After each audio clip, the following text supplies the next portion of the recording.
start or did it start? Okay, now sorry. Okay. Hey, guys. Welcome to the Not So Famous podcast. My name's Gabriel. And I'm Jeremiah. Oh, I'm messing up the intro to our podcast already. Yeah, but you're back. I am back. Right. You weren't here last week. No, I wasn't. That's really my fault. It's not your fault. Yeah, I was pretty pissed about last week. I'm sorry. Yeah. It wasn't planned. I'm sitting in the parking lot waiting for you guys, like, all right, I'm ready to start the podcast. And then Jack's like, oh, yeah, we're in Vicksburg. Yeah. And I'm like, wow, that's going to be like a 30-minute drive over here. And then I'm like I'm like about to get on the highway. And he's like, could you get us some gas? And I'm like, are you guys on the side of the road? Like, I'm turning onto the highway. Like, there's no going back for me now. Like, I know. We went all the way out to Siloam 3 times that day. Mm-hmm. And on the way back, I had gotten gas that morning. So I used a full tank doing all that stuff. It was ridiculous. But it's done. Did you guys really almost run out of gas? Or did you guys run out of gas? Well, the light came on. Oh. So I'm like, we have 20 miles. But it's over 20 miles, so I'm like, hopefully this works. I was praying a lot. I asked Jack, like, how long has the light been on? If the light goes on, it's okay. You know, I've been to Brenda to court site. Yeah. And with the light on. So I'm like, how long has the light been on? Right. He goes, it just came on and we're in slow. Well, start praying, buddy. Yeah. But we got back. Yeah. I saw you guys drive by on the highway. Oh, did you? I was like, look at those gay guys. Wow. Oh, man. Yeah, I've been trying to get the podcast up on Anchor for the last week because it was 2 hours.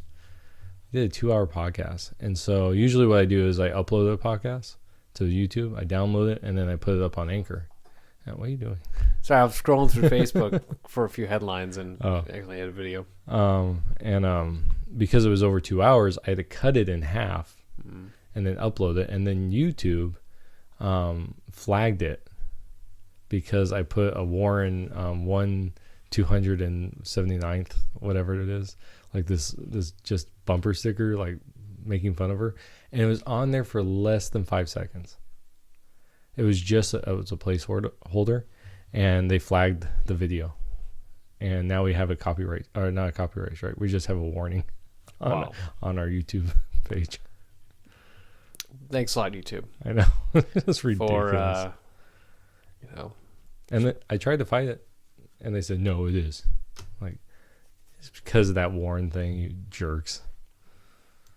So we might just be on Anchor after this and Spotify and that. Right.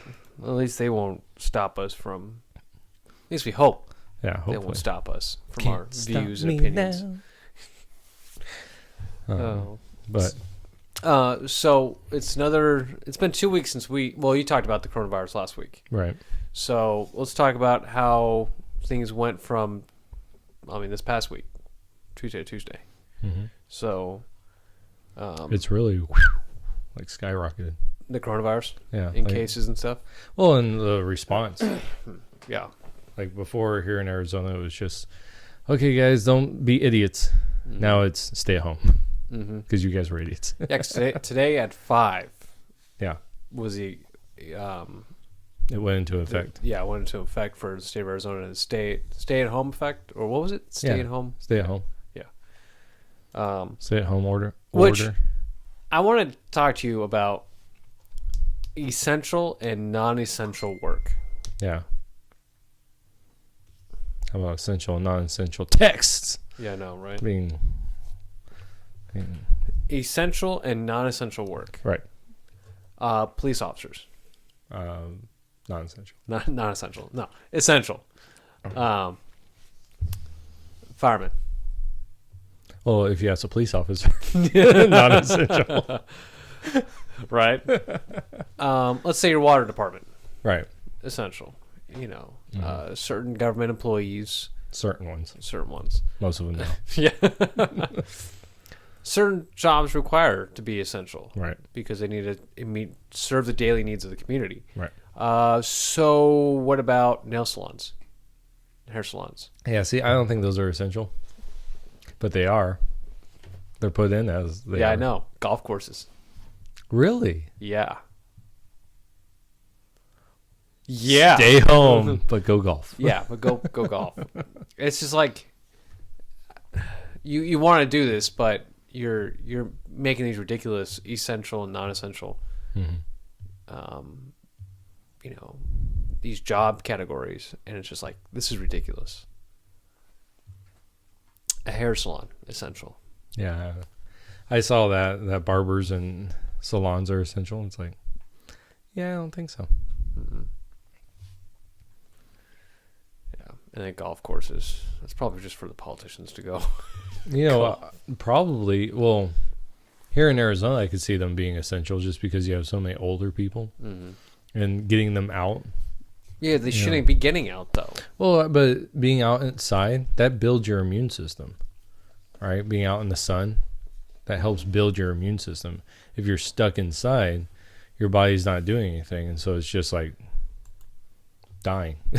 No, I understand that, but if you're outside, which I saw a post that says it's airborne. Yeah, the one I saw said it wasn't airborne, but they found it in some air particles.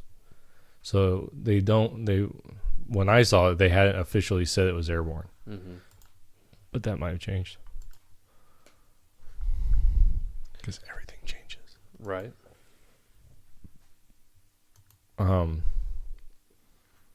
Yeah, but as far as essential, like, I think grocery store employees would be essential.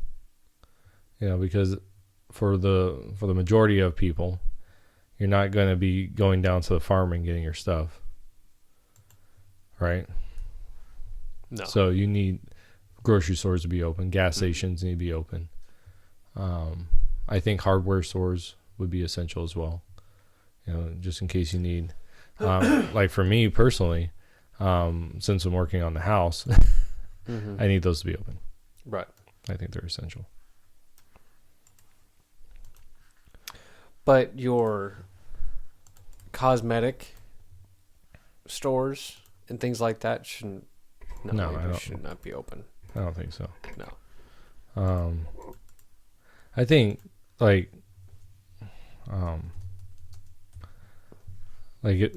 churches aren't considered essential. They're not considered essential? No. Which is weird. You guys got beat by a hair salon. I know. And golf courses. Right. I understand to a certain degree, considering church is not essential. I think that counseling and things like that would be essential. So in that case, I think churches shouldn't be knocked. But as far as I can understand the big gatherings, right? I can understand that. In fact, tomorrow, I do a prayer meeting with the other pastors in town, and so I'll be interesting to know what they're doing right now. Because I didn't read all of the stay-at-home stuff, but I don't know if it's if they said no gatherings more than 10, like officially no gatherings more than 10, because it was just not gatherings more than 10, but no more than 50.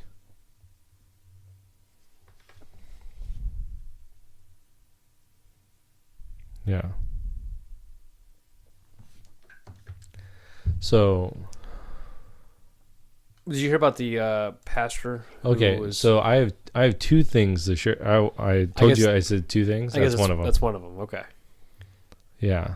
So there's a pastor in Florida at a mega church. They use this term mega church, but then someone said that he had 400 people in attendance, and I don't know if that's his normal congregation or just that's how many people showed up. Because if it's 400 people, that's not a mega church. Like a mega church, it used to be 1,000. That was the Yeah, once you reached 1,000, you were officially a mega church. And then because mega churches were getting so big, they're getting like 5,000, 6,000, then it like bumped up to 5,000. And then like you have the super mega churches, which are 10,000 or more. What's after super mega? I don't know. Did you say? Wait, you said super mega. Yeah, super mega churches. What? Can Ultra. you even, ultra mega. It turns the building itself turns into like a Zord. Yeah, right. I feel like this is like. Oh, what are you doing? I had the volume. I just clicked on the volume. Oh, so you had us like. I was like, So you could why am hear I it. hearing myself? Right. I feel like super mega churches. It's like some Power Ranger thing. Yeah. Zord on. But he got arrested. Morphin time. What? Yeah, the pastor ended up getting arrested. Yeah, he got arrested, and I guess it's a misdemeanor. I heard. Was there a warrant out for his arrest for that? Oh, I didn't see that. But, so I'm a part of a pastors nationwide Facebook group, and I first saw it on that, right? And I'll tell you, the majority of the people, like, I would say probably at least 95% of all the people that are on it, and it's just pastors or what we call workers. Okay, so if you're a worker in our denomination, and that could be a bunch of different things. Basically, it's anyone who's licensed with the denomination. Okay, so that's pastors, that's missionaries, that's usually that's all there is. But there can be more, right? But anyway, so they're on there, and I would say about 95% of the people on there took this guy to task.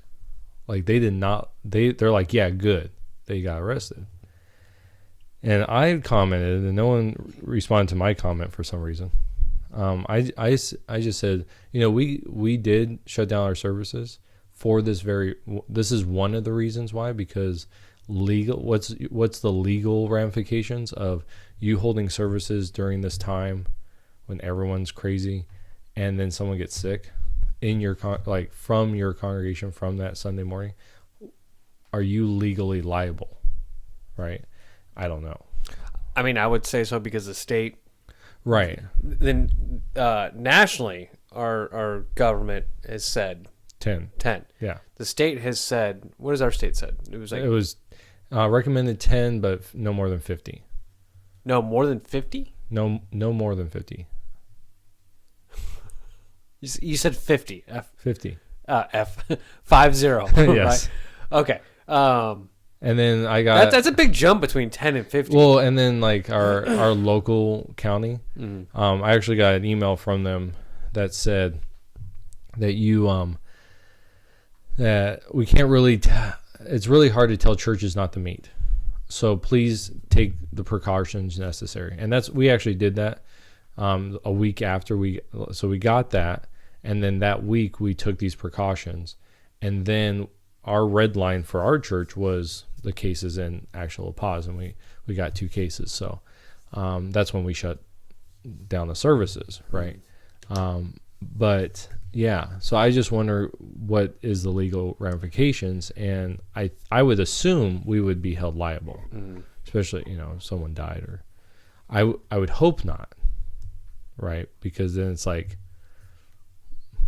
you set a real interesting precedence when you start doing that. What happens? Can say there's a shooting, right? You have a church thing, and a guy comes in and shoots it up. Can people now sue the church because they didn't have the necessary security or something like that, right? I went to a church one time, real small church, about 25 people, and the pastor got death threats. And so what if he, had those and he had church and the guy came in and killed it? So could the church be found liable because there was an actual threat? Somebody was making threats to it. Yeah. I would think so. So. Do you think so?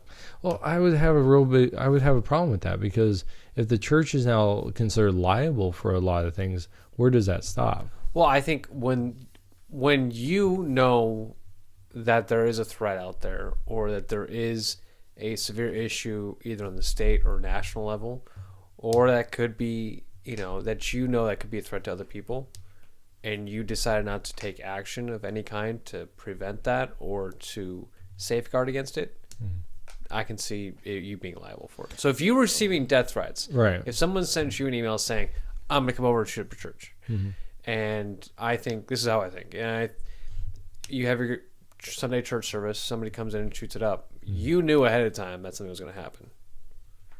You could have prevented something from something like this to happen. Your congregation has no idea, unless you told them that, hey, I'm getting death threats, this is what it is. If you guys still want to come to church and attend, that's on you guys.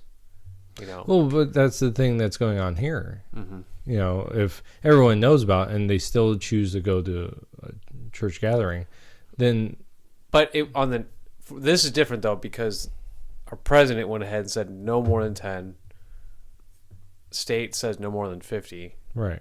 Well, actually, what state was that in? Texas? That was Florida. Florida. So I think they actually had a stay-at-home order at the time. Oh, well then.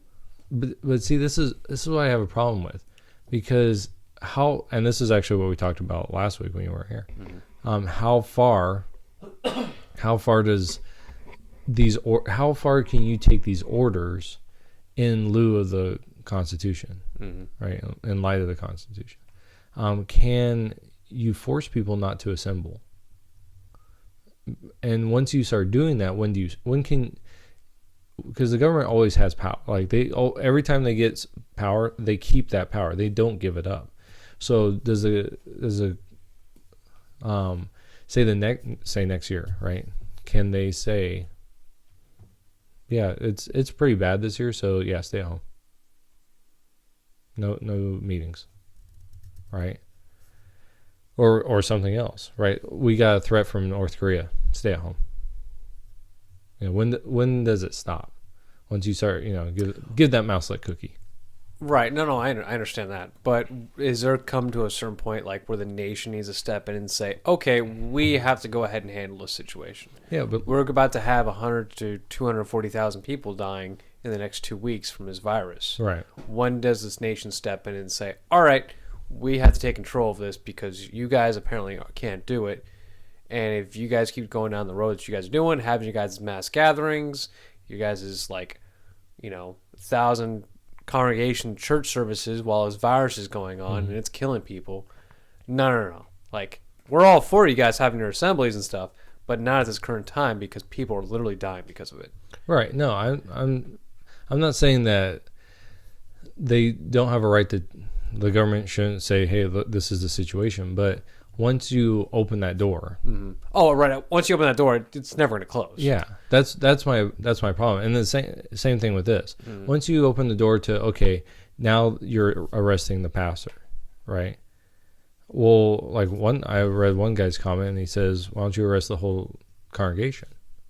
You're not going to do that because you're not going to hold 400 people in lockup, right? But you get the pastor. Well, that's what they do in other countries too. You always go after the pastor because and this is actually a biblical thing.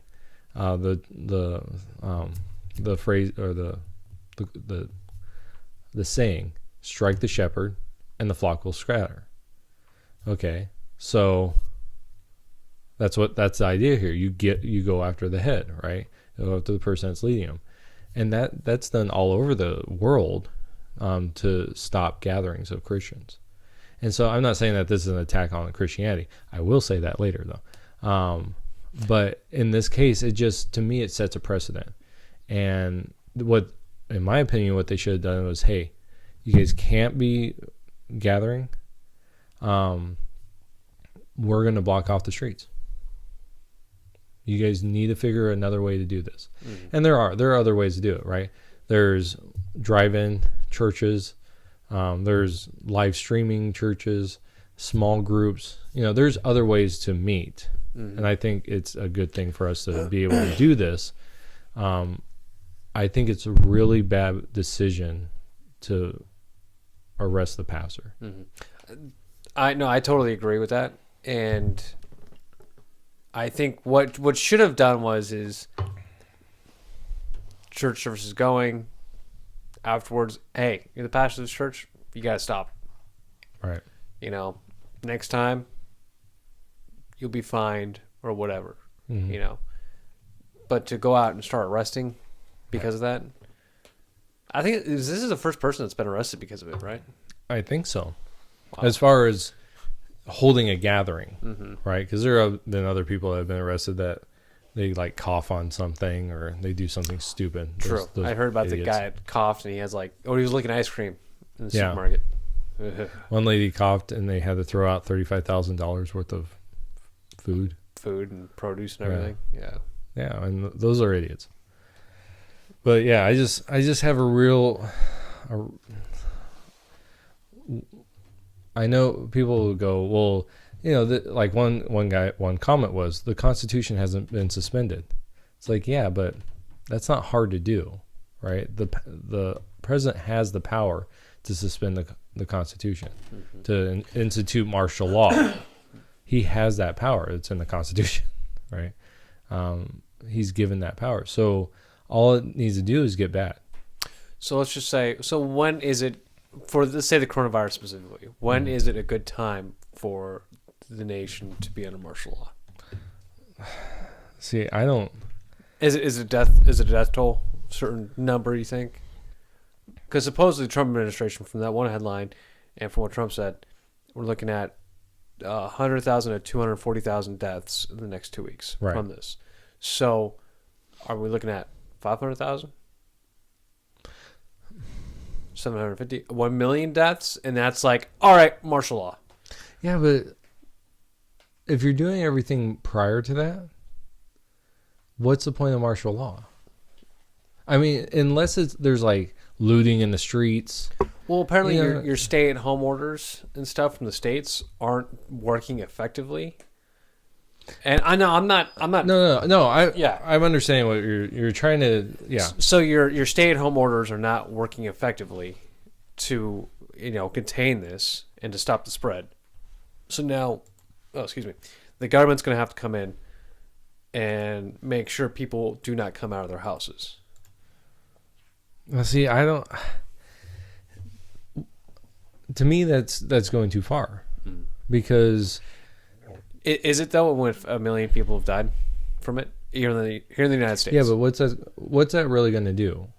I mean, the whole point of martial law is to combat not a virus, but and not rebellion. You know what I'm saying? But rather unprecedented.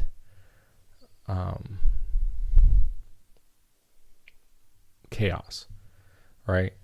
And yeah, a million people dying would be ridiculous, right? You think that would cause riots in the streets? You think that would get people more going? It might. I mean, think about. I mean, just barely have any deaths and just the coronavirus coming out, and look how much empty our grocery stores were. Right. So now think about when our 752,000 to 1 million people have died from it, and then seeing what grocery stores and all these necessity places that we get our stuff from no longer have things. Right. Do you think that's when? Well, I think if it turns violent, I think that's where it becomes you need martial law.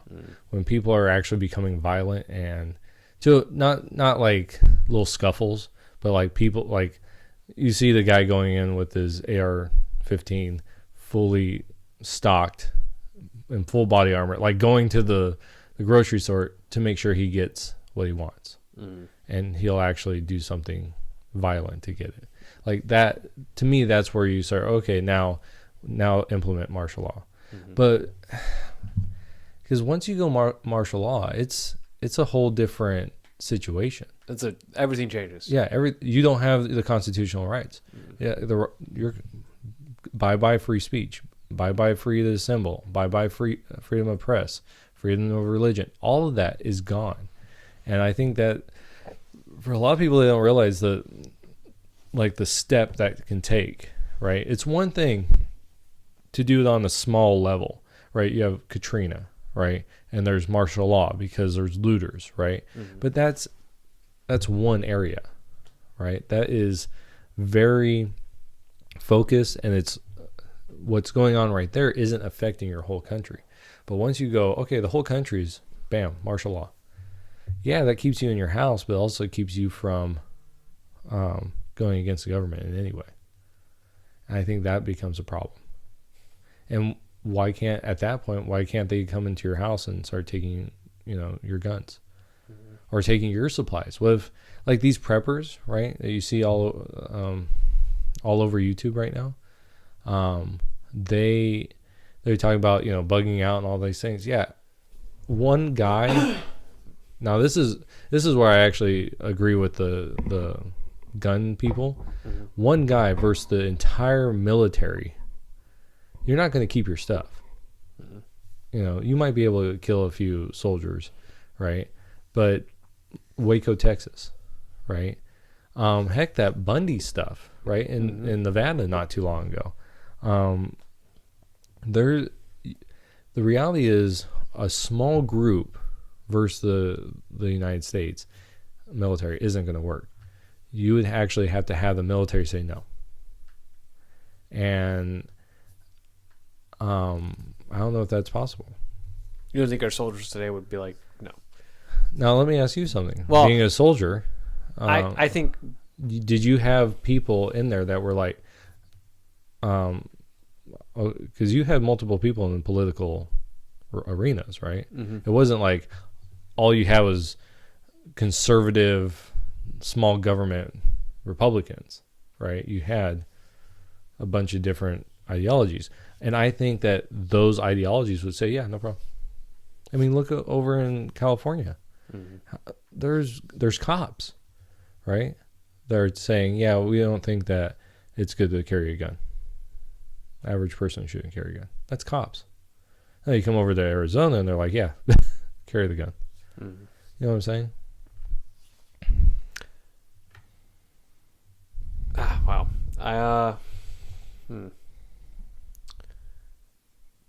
I think some of our nation's military will leave. I think we do have people in command that would stop against something like that. But I think from the millennial mindset, or what is it, Generation Z? Well, not Generation Z yet. Oh, yeah, Zoomers. Well, who's the next? Who's the current generation that's being at 18? That's Zoomers. Zoomers. Yeah. So I think that generation will have no problem with it. But I think some of your millennials and generations before that are still currently serving will step away, I think. Well, I think millennials will do it. I mean, I'm not saying all millennials. I think there's going to be a good majority of millennials that'll stay and continue with that. But I still think, like myself, you know, like I know would give them the finger and be like, no, I'm not going to take these people's guns. Right. For what purpose? Yeah, but think how often the group mentality overpowers the individual, common sense. Mm-hmm. Like right now, just with all this COVID-19 stuff, I've seen the older generation really get on to each other about what you need to stay home. Like there'd be people posting pictures of themselves like out in the desert. And they're like, you should be inside, like going after each other. So I don't think it's just generation. Generation. I think it's, I want safety, and this is the best way to do it. And if it's hyped up enough, because and this is the conspiratorial person in me coming up. How much can we actually believe that these things are happening, right? And I'm not accusing anyone in the government of doing this, but is the COVID-19 crisis real? Yeah, I think it is. I'm not that far gone, but not wearing my tinfoil hat on all the way. Yeah, it's on the side. Yeah, but just this idea of how much is it going to be hyped up to a point where we're saying, yes, I want more. Please take more of my freedom. Mm-hmm. You know, just a little bit more is fine. You can take a little bit more. And then by the time it's like, wait a second, this is wrong. We're in, 1984, the book. Not the year, but the book. Right. So. Because 1984 was a great year. I was born in 1984. You mean 1984? 1984. That's what I said. You said 1884. I don't think so. I'll figure it out. Yeah. Thought you said 1884. I'm like, wow, you look really good for your age. I do. Where'd you get a Pepsi at? I bought. So we were picking up stuff yesterday. Because I had to get some stuff for the house, and Marika's like, "Well, you go in and you do some shopping. I'm going to take the kids in and use the restroom." And so I come out. And I'm like, I just got the essentials, and I got this 24 pack of Pepsi right in the front. Nice. She's like, "Yeah, the essentials." So let's. I want to put you in the position then. You are president of the United States. Right. A virus is going around. Mm-hmm. It's currently, let's just say it's killing people. We've got let's say 50,000 deaths, Mm-hmm. and it's rising. Your staff and scientists think in the next 2 weeks we're looking at about 150,000 deaths, and it's going to be increasing more after that. Right. We haven't found a cure yet. I mean, we have people working on the clock trying to figure out what's going on. Mm-hmm. When do you enact martial law, or do you just say, "Sorry, guys"? Like, is there a death? Is there a number for you? I don't think it's. So this is what I would do. I would get the governors together and say, "Look, guys, you need to crack down on your states. Mm-hmm. I don't want to implement martial law and use the U.S. military to enact it, because my whole thing is the federal government is for the federal boundaries, Right. And so to me, you start putting U.S. soldiers on U.S. soil, that's. So what I would do is tell, okay, governors, mm-hmm. you need to decide what you're going to do. And on these hard hit states, we're going to shut down your borders. Get the National Guard out there, or your reservists, right? And you board up those points of entry. Mm-hmm. Completely cut off ourselves from the whole world, right? Except for the essentials, right? And everything is 2 weeks out, right? So it sits in there. It gets disinfected, everything that's coming into the U.S., and that's going to be really hard for us, right? But those things are getting disinfected. Your stuff for your farmers, the food and everything, it's going in there. It's being completely disinfected, and then it's being taken out to the grocery stores. And then you would implement things like, okay, guys,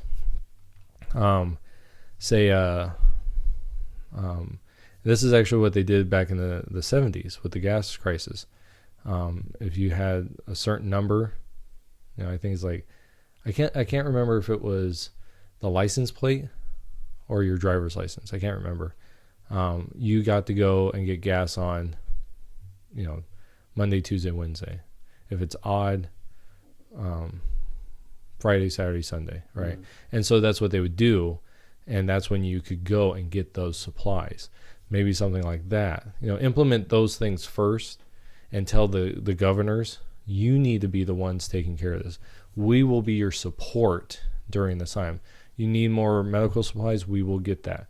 You need, So it falls back on the state's responsibility. Right. But if all the states fail to do that, let's just say more than half the U.S. decide they cannot control their states. I think then and keeping people home to avoid contamination, and death tolls are rising. I don't think it will get to that point. Well, I mean, I just want to say, I want to know when will, for you, President Holcomb, when you will enact martial law. I don't know if I ever would. Because that is too much power. Yeah, really. I mean, but the president becomes a dictator at that point. But think of all the power, Jeremiah. I know. I could do whatever I want.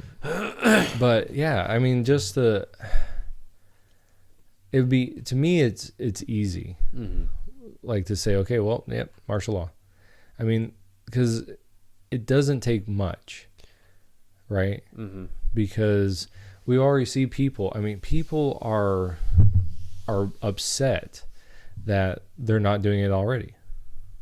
And it's like, really? Do you want to get to that point? Like, it's easier to get into than to get out of. I mean, it could be just as easy to get out of, right? The president just says, okay, all done. But what if you get a president in there that, oh no, it's still let go. Yeah, so We have to be prepared for it to happen again. So a martial law for now until yeah. Right.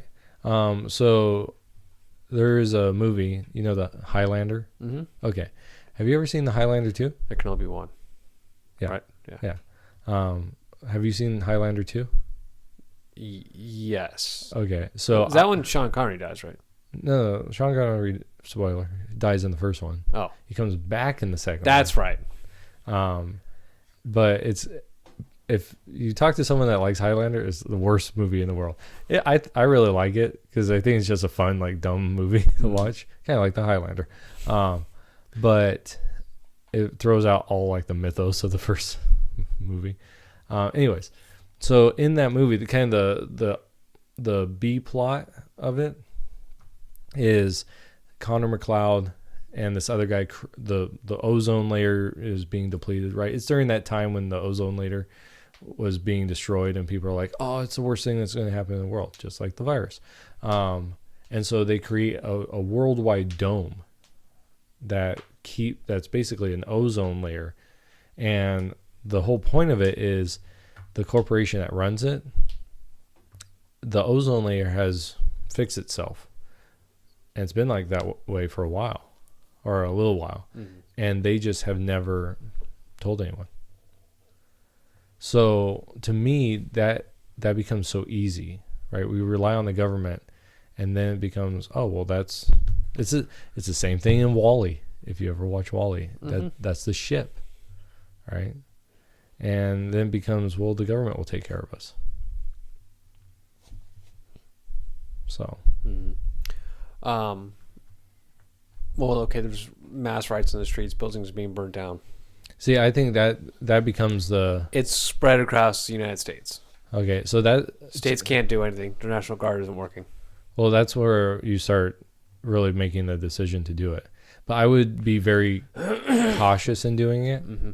and still being a support system for the governors. 2 million people have died. No fires, no riots. There's just the virus is killing 2 million people. I would have already done all what I said. Spoke with your governors. Yeah, getting the governors into it to stop that. If they're not following our stay-at-home orders, Jer. Well, what do you want to do? Well, that's what I'm saying. The governors have to decide on those things. Mm-hmm. If they want to implement martial law on their level, mm-hmm. but only in their state. Like if you're getting California, right? So speaking about that, so we've got National Guard in grocery stores right now, like Havasu. I think there's some in Phoenix right now, from what I was being told. Mm. Is that okay?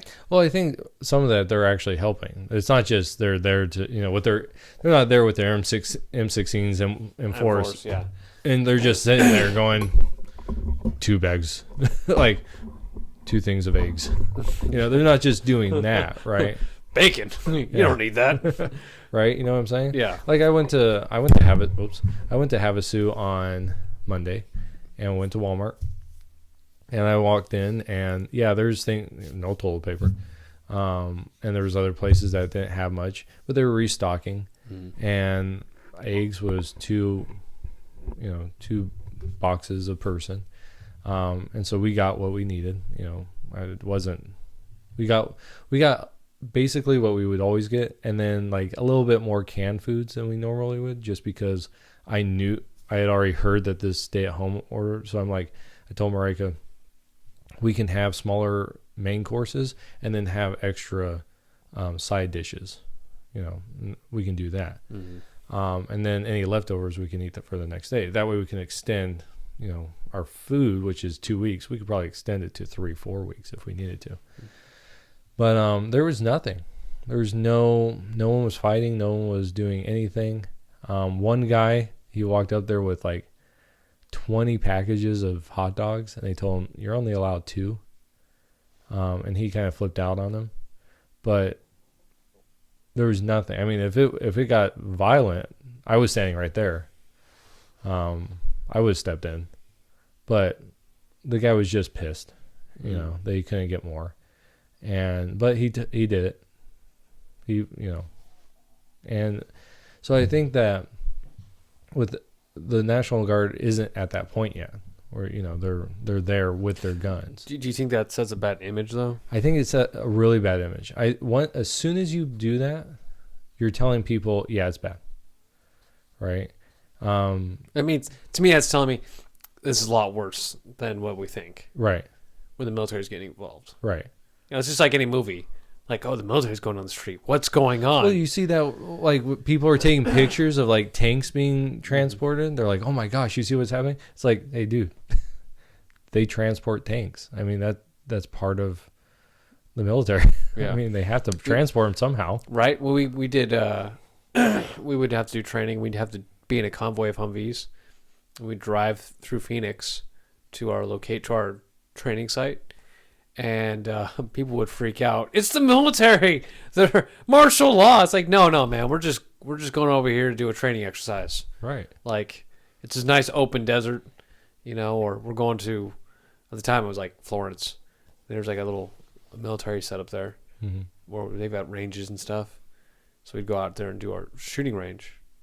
But people would, martial law. It's like, no, we're just going to the firing range. Right. So I understand, but they did that with President Obama. I think they were doing war games, and it was called Operation Jade or something like that. Mm-hmm. And people were saying, "Oh, this is just the beginning of martial law, and he's gonna stay a president. He's gonna keep himself as president." It's like, no, that was like planned for like years or something like that. They were playing this huge war game. It just happened to fall under President Obama at the end of his term. Mm-hmm. And it's like, it is. Once you get the military involved, everyone loses their crap. I mean, so I think that's why you implement these other things first. You say, hey, it's getting bad. So you as a citizen need to take this more seriously. And I think. So do you think a misdemeanor for being outside your house unnecessarily is a good direction to go? Yeah, I think that, say you do that to the local cops. You tell them, hey guys, you see someone outside, just pull over real fast and say, hey, there's a quarantine in effect. You need to get home. Mm-hmm. And I think that for the majority of people will be all that you need. It's after work hours. Yeah. Yeah, you have the work hours, and it's like, okay, there's a curfew is now 9:00. People after 9, hey, get home. Teenagers, 8:00, you got to be home. Or even if you want to take it a little further, you say, okay, all businesses, right? This gets more Orwellian too, but you get a certificate, or you have your print off from your work that says, here are my hours. And so when you're driving down, say, and it's after curfew, a cop pulls you over, you go, this is my ID and this is my work schedule, and that's why I'm after curfew. But if you're just walking around, like here in Quartzsite, people are just still walking around, right? And like, oh, that started last week? Yeah, oh. Yeah. And so that's what I'm saying is you start there, and only when it becomes like, you're talking about people going out, like, and just being like, nah, screw that, and just rioting. I don't think nationwide that would happen unless it got to a point where there's nothing, which it could happen. Mm-hmm. Okay. No, I agree with you. So martial law when there's a complete collapse of majority of the states. Right. And I think that has to get to a point where it's like, say California, right? or Arizona. I mean, it doesn't really matter. But California, they're still accepting, they don't implement these things. And then, so what I would do is, okay, any ports, right? Everything that goes through that port, quarantine for 2 weeks, disinfected, everything, right? And then it's tested before it goes out. Mm-hmm. If it comes out negative, right, it goes out. If it comes out positive, no, it stays quarantined, right? Let's say California's like, no, forget that. We need supplies. We need them now. Okay, now you have that. That's where the military should be, right? On the ports, they should be conducting all that, right? It should be Border Patrol, but or Coast Guard. Yeah, they should probably. We found a purpose for the coasties. Yeah.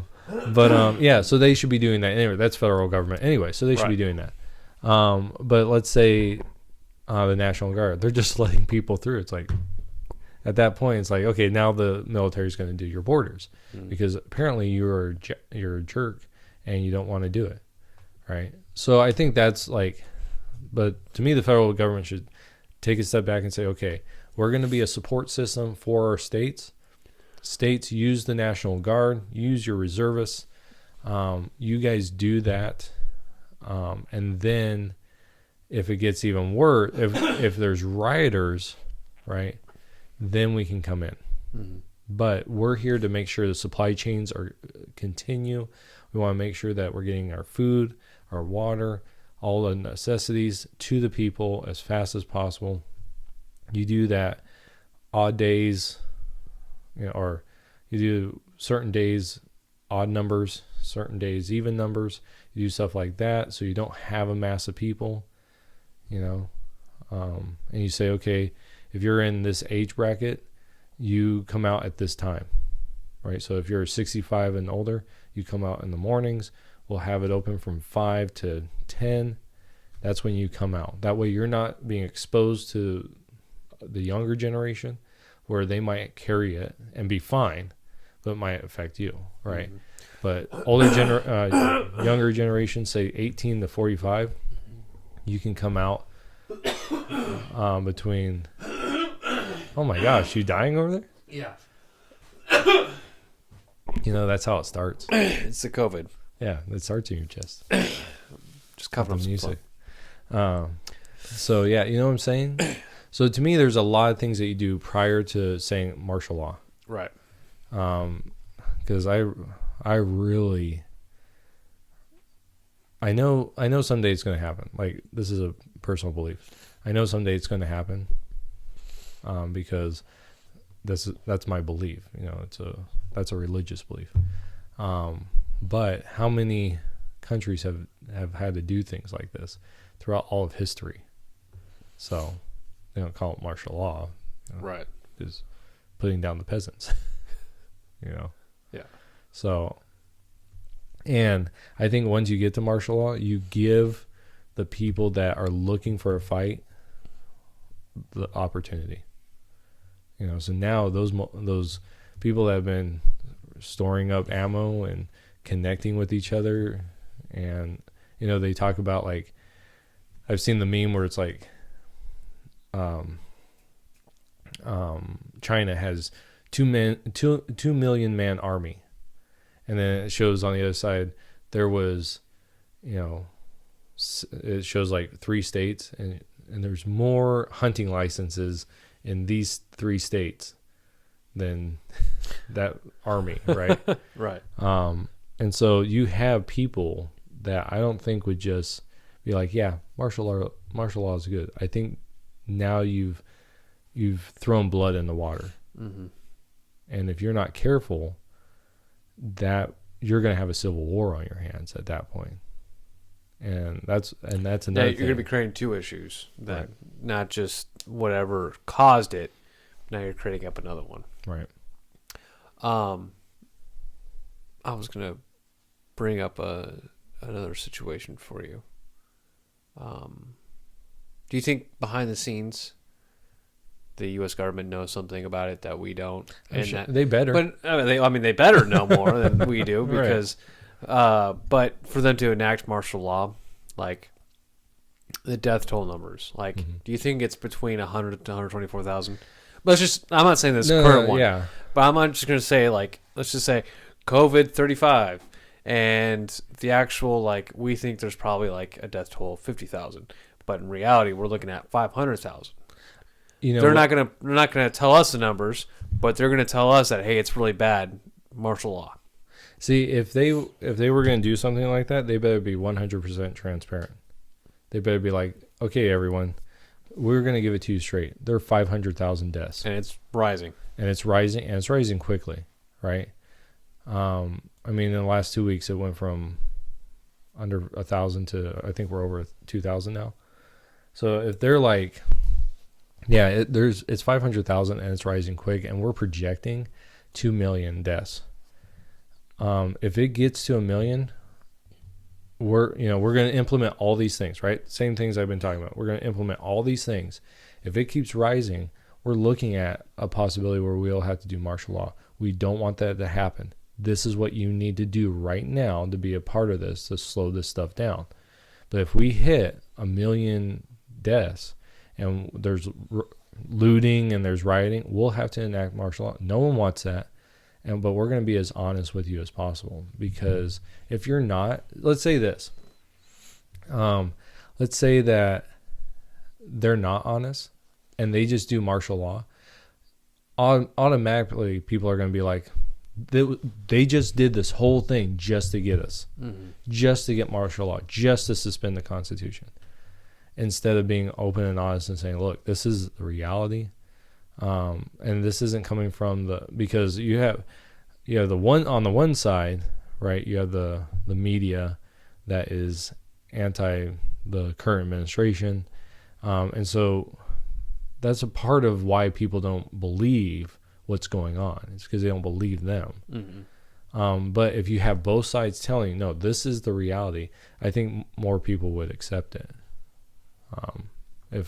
If like Trump comes out and says, no, look, it's bad. And only in a perfect world will that happen. Yeah, it would. Well, will there be complete transparency? Yeah. But yeah, now living where we're at, and even if in a big city, what are you most terrified of with this virus? I don't know if it's not so much being terrified. I'm concerned with the idea of, well, obviously, like people I know. I know a couple of people that have symptoms. They're not here. They actually got it when they went home. Oh, really? Yeah. Should have stayed. Yeah. And I know people like that need help in town, and so like getting them food and what they need. So stuff like that, knowing people and knowing them that have died of the virus. And so my concern is more of the government and what they're doing on their side, which would lead us to losing rights. Mm-hmm. Because I don't want to sound callous in any of this, but people die, mm-hmm. And that's a part of life. Do we want to keep people from dying? Oh yeah. We don't want people to die. And in fact, that's why for us, like, I tell people when they get sick, go to the doctor. I'll pray for your healing, but you also need to go to a doctor. I mean, it's not being dumb. God gives us access to medicine, so why not use it? Mm-hmm. If he heals, that's why when I pray, it's always, God, if heal miraculously in a way that that the doctors know, so they can know you, right? But if not, just heal this person and use it as an opportunity for them to share their faith. Mm-hmm. And so to me, and most Christians I run into have this assurance, especially the older ones are like, hey, if I go, I go. The younger ones are less like that because they haven't, like, the reality is we in our generation have never faced something like this, right? We had the war on terror, but I mean, 3,000 3,000 It plus. wasn't at our doorstep. Right. I mean, 9/11 Yeah. was, yes.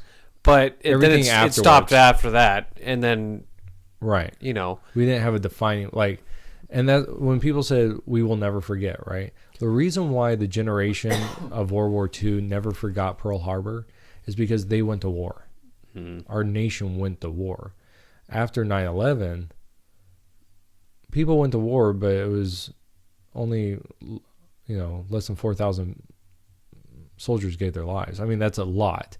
I'm not trying to downplay that, but not in the sense of a World War II, right? Where you're literally hundreds of thousands of people died.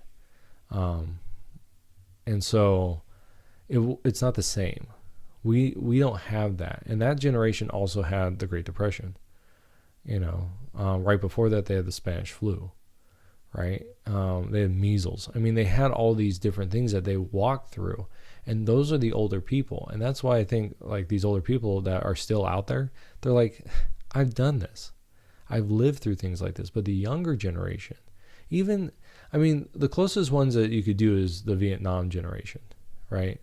That they graduated, went to war, and died. They never came back, right? And so that generation understands this. But I don't even think to the full extent. The ones that experienced the war do. Mm-hmm. But the ones that didn't, because that's, to me, where our nation divided, was the Vietnam War during that time. And I think we've always been divided like that, and we've become more secure or more babied since then, because the Vietnam was such a horrific media. In the media, it was so horrific. But our generation has not faced something like that, not on the same level. You have people that have, right? Like you've gone into battle situations, but that's the exception to the rule, not the rule. Mm-hmm. And so a part of this whole thing is more of people getting worked up about trying to control everything. And the reality is what would happen if we didn't do anything? We would have a lot of deaths, and that would be bad, right? But people would get immune to it, natural immunity. In fact, I've read articles where they're like, there might be a countless amount of people that have had it, are immune to it now, and they're fine. So that's what we did with the, measles for the longest time. I know we got a vaccine for that, but that's just a part of it. Chickenpox, and these things aren't on the scale. I'm not saying they are, but just that understanding of the world has faced these things before. Bubonic plague, right? This isn't the first time. Yeah, and it won't be the last time. And so just this idea that I think the world, it's bad. Don't get me wrong. I understand how bad it is, like in Italy, right?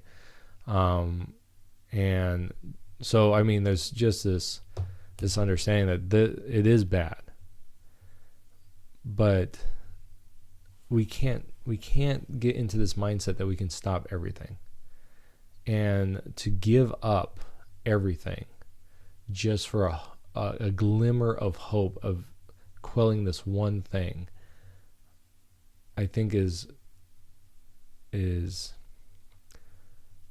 betting too much. Yeah. You're I forget the word, not idealistic, but naive. I think it's naive. Mm-hmm. I think we should do everything that we can, right? And I wouldn't mind some of these implementations of things as we do it, but once we cross the line, we've crossed the line, and it becomes easier the next time to do it. Especially, like, let's say it works. What if the next time something happens and it looks like it's going to go that way, and the government's like, you know what? Let's nip this in the bud. It worked last time. It worked last time when we did this. Bam, martial law, and we're like that. And it's like, oh yeah, we're used to this, and we become more and more used to it, and it becomes so often that we're just like, why don't we just keep it like this? Everything's fine. I don't have to worry about my neighbor stealing from me or anything like that because I got martial law. Mm-hmm. So Interesting. Yeah. So The mind of Jeremiah. yeah. What are your thoughts? Like, you're president. What do you do? Because you have a different perspective. Because you've actually been in the military, so you have a different. Excuse me. Oh man. Stay 6 feet away, please. Yeah, I know, right? Actually, we're probably good from where we're at. Pretty good. But a Mine cough was about though 3. is still detrimental. You're not gonna spewing it out. If I was president and something happened, like what we're going through right now, I would see what's going on with all the states, just like you said. But if I don't see a decrease in numbers, to me, numbers will tell me, hey, the states are working, the states aren't going to be working, are not doing their job. Mm-hmm. And if the numbers are looking like, and it's projected to increase, then I think I would step in and say, all right, states, apparently you guys aren't doing your job because it's still rising. And regardless of whether or not there's riots and stuff in the streets, because the states are still allowing the people to make contact with each other, and they're not doing full enforcement of their full capacity to go ahead and maintain either social distancing or the stay-at-home orders, or however it goes. So then, projected, if the numbers seem like it's going to be increasing, and we're still getting a lot of deaths, then I'd be like, all right, martial law is going in. Mm-hmm. That's just me, just to really prevent more deaths to happen. And I know it's when you're getting to 200,000, when you hit 500,000, 500,000 people have died in the U.S. because of COVID-19. Let's just say nothing like that hasn't happened yet. Dear Right. God, I hope not. But if it hits 500,000 and it's still looking to project even further, the states have not done their job properly. Right. And even talking to the states, you guys got to work on it. It's too late for that now. Mm-hmm. If 500,000 people have died within a few months, talking to them for a little bit is not going to change things. And then all of a sudden, I don't know, it's not going to be like a turnaround. So I think something drastic needs to change, because if a few months, 500,000, a few months later, we're going to be looking at 1 million people. Yeah. So that's just me. So my staff would be able to tell me whether or not how things are looking. Right. So if things are looking grim, yeah. And it would be to enforce curfew and large crowds and such. Right. That's just me. But that's only if we're having people dying in the streets. It's Right. because and I asked you, what's your greatest fear during this whole thing? And my biggest thing is, our hospital situation, especially out here, Mm-hmm. because what's our closest hospitals? Blythe, Parker, Right. Havasu. They don't have very big emergency rooms. They don't have all the necessary equipment to go ahead and handle something big to happen. So if something happened to one of your kids, for instance, and the hospital's filled up with COVID-19 patients, how are they going to get treatment? Right. Well, we're already seeing that. Right, we are already seeing that in some of the bigger cities. And that's my biggest thing, is if you have to go in for something else besides the virus because you don't have it, Mm-hmm. or you're going to go over to the hospital and possibly get infected yourself because now you're going to a location where all the infected people are going. Right. It's almost the places where we need help at, or we can no longer go to. Right. Yeah. And that's I understand. to me, that's what I'm scared of, is when I don't have the ability to go to the hospital because of something serious happening. Right. And that's bad for me because, I've got a history of asthma. Right. So if something happened to me, can I get the treatment at the hospital I need? Right. Oh, I probably can't because I've got 30, 40, 50, 100 people in front of me. Then I'm going to die in line. You know. Well, what's that famous line from The Christmas Carol? You're going to die, better get on to it. Something like that. What was that from? Christmas Carol. Christmas Carol. And decrease the surplus population. I'll look it up. I want to put the numbers in perspective right now. Are the current deaths? Yeah. So currently, now this might be old, but this is January 1st to March 25th. Okay. Coronavirus deaths, 21,297. Okay, this comes from worldmeters.info. Okay. It says coronavirus deaths, 21,297. 297. Deaths by seasonal flu, 113,034. So this is all in the same time period. So it's not like, taking a chunk and saying, okay, during this chunk, say a year, right? Mm-hmm. The last year, here's all the flu. No, this is that same about 3 months. So that's a huge thing. So just the seasonal flu has killed almost 100,000 more people. Okay. Malaria, 228,000. Was that at the time? This is in that time period. Yeah. So we're looking at in this last 3 months. 3 months. Yeah. January to March. Yeah. So 228. Suicides, 249. Traffic fatalities, 313,000. These are all thousands. Well, I would... Okay, yeah. For those, I would more focus on the medical ones. Okay, so we could do that. AIDS, 390. Mm-hmm. Cancer, 1 million, 1.9 million. Okay. And then there's other ones that are higher. But just so put that in perspective, in 3 months, 21,000 people died of coronavirus. Another 100 so it's about 90,000. 90,000 more died from the flu. And you're doubling that to 200, and it's a 200,000 difference between coronavirus and malaria, right? And then from malaria to AIDS, you're talking about almost another 200,000 increase. Mm-hmm. And from AIDS to cancer, 1.9 million. I mean, so I'm just saying, I'm not taking it down, but if we did this every year for the seasonal flu, mm-hmm. Because that's going to give us over, in this time period, that probably will be over 300,000 just for the flu. Right. Well, I think what's making the coronavirus so much more dangerous than these other ones is, yes, at the time, I think, but we don't have a cure yet, right, or a vaccine yet.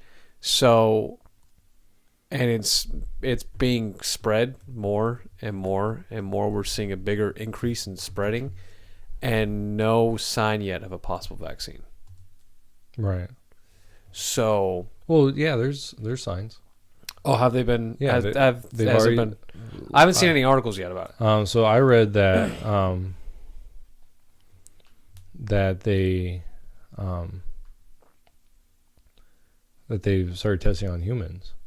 Oh, really? Yeah, and they have like a malaria drug that is promising. I saw one that said there's a HIV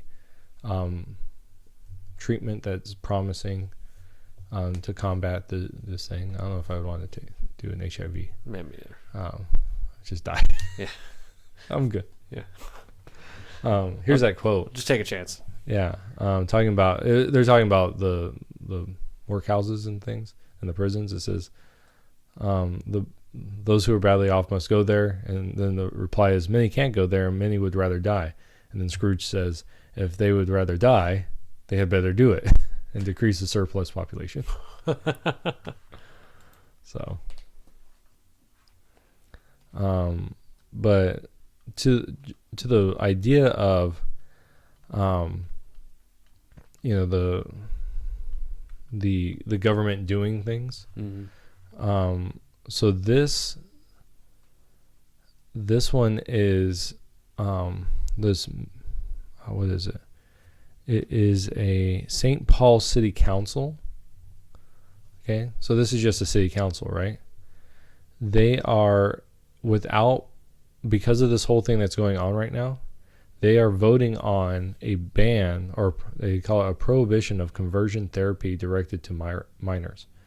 So basically, this has nothing to do with the coronavirus, except for there are governments that are implementing ordinances without public discord because they're using the excuse of these things to be done and everyone stay at home. Really? Yeah. So I have a problem with that. And this just happens to be something dealing with homosexuality, but that's neither here nor there. They're specifically doing it now because they're saying it needs to be done, and we can't have public discord because of the COVID-19. So, but can I change the subject?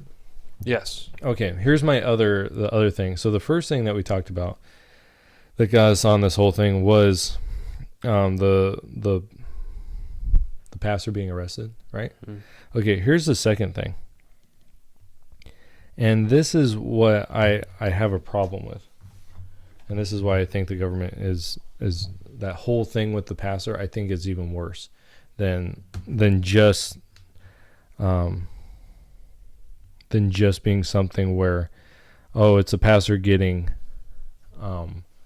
arrested. Like, it's one thing that the pastor got arrested. Okay, if that's by itself, I think it's a problem, but it's not like a huge thing. Mm-hmm. Okay, coupled with this, I think it becomes even bigger, and I see a problem, and this just might be the conspiratorial in me, or the fact of my religious beliefs, right? That where I think the world's going. So this is being actually talked on several different places. But on March 27th, this year, March 27th, listen to this New York Opinion headline, okay? The religious right's hostility to science is crippling our coronavirus response. Okay, let me say it again.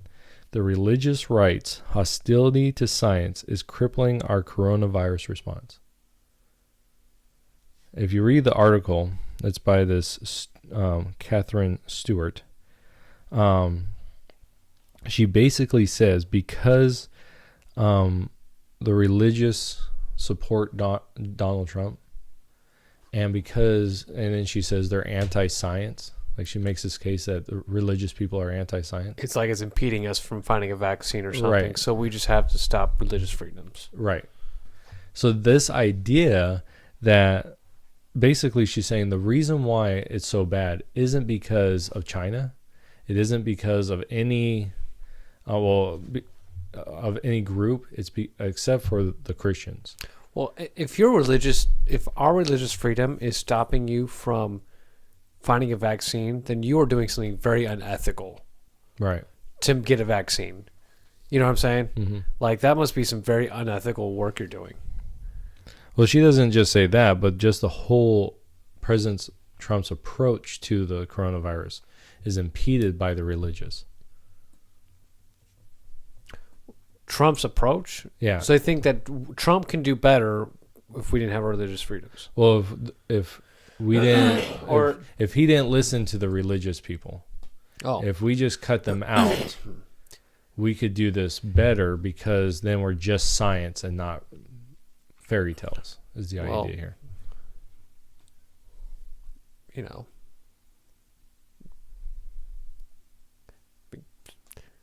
Christianity backs up science, or science backs up Christianity. How's it go? Yeah, science backs up Christianity. Yeah. So, I mean, we could spend a whole podcast just on how science proves Christianity, but I'm going to die. You are. I'm going to be a statistic. Yep. Oh, man. I'm just clearing my throat, really. Yeah, sure. Well, great. Oh, did you hear about the MyPillow guy? I saw a little bit about it, but not much. Yeah, he's already getting flack, big flack for being up there. Yeah. You know, and it's like, no one cares if he's the My Pillow guy. He got up there to talk about when he went on a tangent and talked about God and stuff like that, which is fine. But the main purpose was he was going to start changing his places to do masks, Right. Yeah, instead, which is fantastic. But everybody was so focused on it's the My Pillow guy. Trump brought the My Pillow guy out there.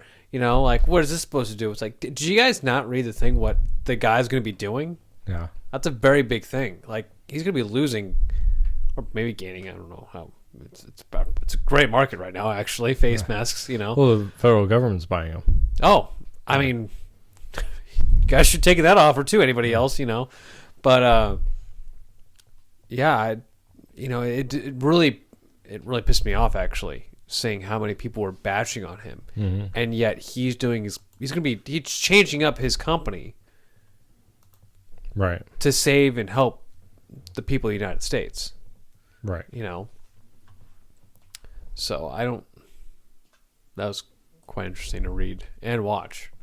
When you get the chance after this, you should take a look at it. Yeah. Yeah. I saw some articles. I just didn't read it. Oh, look, there's an article. All right, next one.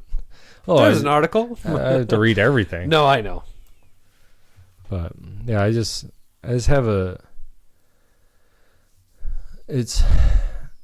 this isn't new, you know. But to me, it's both. It's the same thing happening within a couple days of each other. You know, the pastor getting arrested and someone writing an op-ed for the New York Times that says it's a religious people's fault that we're in the predicament we're in, and